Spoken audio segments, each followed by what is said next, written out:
Perumusan Pancasila sebagai dasar negara Indonesia pernah melalui beberapa tahap-tahap penting dalam sejarah yang melibatkan tokoh-tokoh Nusantara pada periode waktu tertentu. Berikut adalah perumusan Pancasila dari zaman ke zaman. Sebelumnya kami perkenalan terlebih dahulu. Kenalkan, saya Riyadi. Saya Impi. Saya Mira. Kami dari kelompok 9.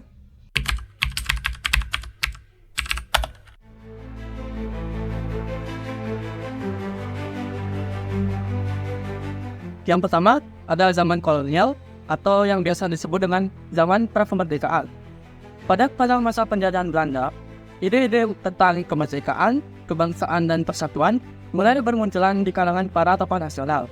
Contohnya seperti Soekarno, Muhammad Hatta, dan Sultan Syahrir mulai menggagas konsep negara yang bebas dari penjajahan. Meskipun begitu, konsep dasar negara mereka belum dirumuskan secara formal.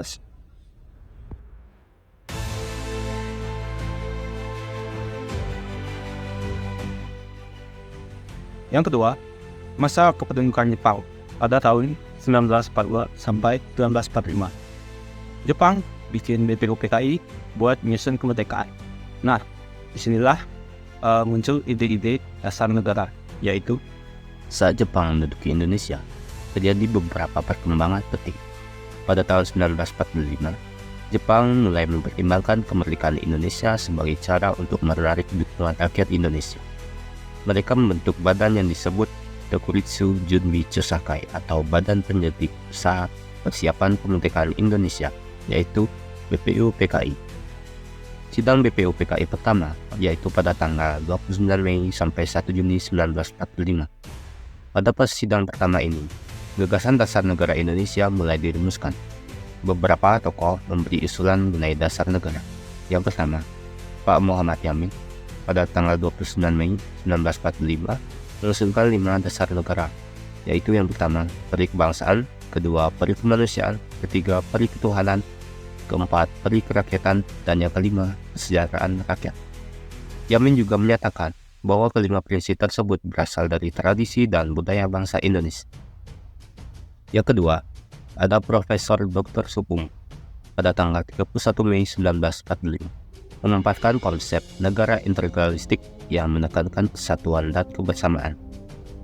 Yang ketiga ada Insinyur Soekarno pada tanggal 1 Juni 1945 mengusulkan konsep yang ia namakan Pancasila yang terdiri dari 5 sila.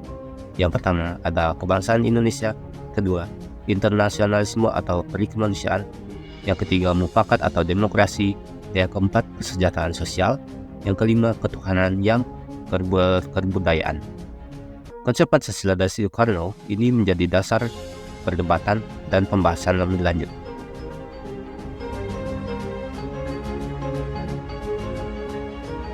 Yang ketiga, zaman persiapan kemerdekaan Juli 1945 dibentuk Panitia 9 yang menyusun Piagam Jakarta. Sila pertama berbunyi ketuhanan dengan kewajiban menjalankan syariat Islam bagi pembeluk-pembeluknya. 5 prinsip dasar negara dirumuskan sebagai berikut. Ketuhanan dengan kewajiban menjalankan syariat Islam bagi pembeluk-pembeluknya. Kemanusiaan yang adil dan beradab. Persatuan Indonesia.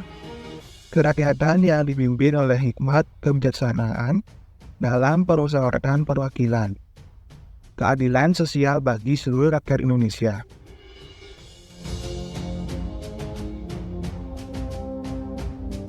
Yang keempat, zaman proklamasi kemerdekaan Agustus 1945. Setelah proklamasi, PPKI mengubah sila pertama menjadi ketuhanan yang Maha Esa agar institusi. Sehingga rumusan Pancasila yang final adalah sebagai berikut. Yang pertama, ketuhanan yang Maha Esa. Yang kedua, kemanusiaan yang adil dan beradab. Yang ketiga, persatuan Indonesia. Yang keempat, kerakyatan yang dipimpin oleh hikmat kebijaksanaan dalam permusyawaratan atau perwakilan. Yang kelima, keadilan sosial bagi seluruh rakyat Indonesia.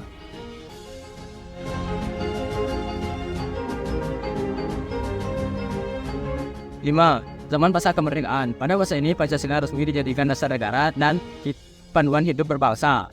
Pada Orde Baru membuat program V4 supaya masyarakat lebih memahami Pancasila. Seiring berjalannya waktu, Pancasila dijadikan sebagai panduan kehidupan berbangsa dan bernegara. Pada masa pemerintahan Orde Baru, di bawah Presiden Soeharto, Pancasila sering dijadikan landasan ideologis untuk stabilitas politik.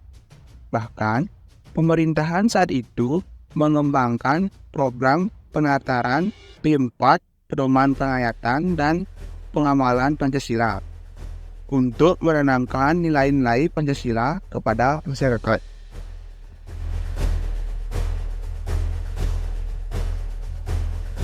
Zaman reformasi dan modern 1998 hingga sekarang. Pada masa ini Pancasila tetap dipertahankan menjadi alat perekat bangsa di tengah globalisasi dan masalah sosial. Sekian dari kami, mohon maaf jika ada kesalahan kata atau kalimat. Kami pamit undur diri.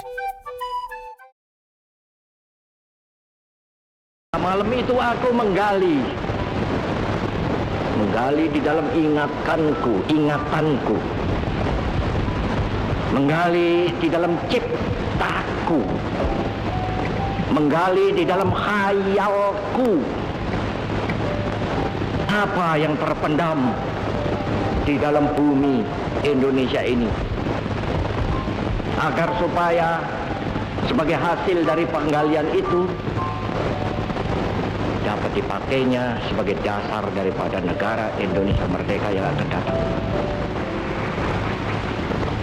Sudah terbukti bahwa Pancasila yang saya gali dan saya persembahkan kepada rakyat Indonesia, bahwa Pancasila itu adalah benar-benar satu dasar yang dinamis, satu dasar yang benar-benar dapat menghimpun segenap tenaga rakyat Indonesia, satu dasar yang benar-benar bisa mempersatukan rakyat Indonesia itu untuk bukan saja mencetuskan revolusi, tetapi juga mengakhiri revolusi ini dengan hasil yang baik.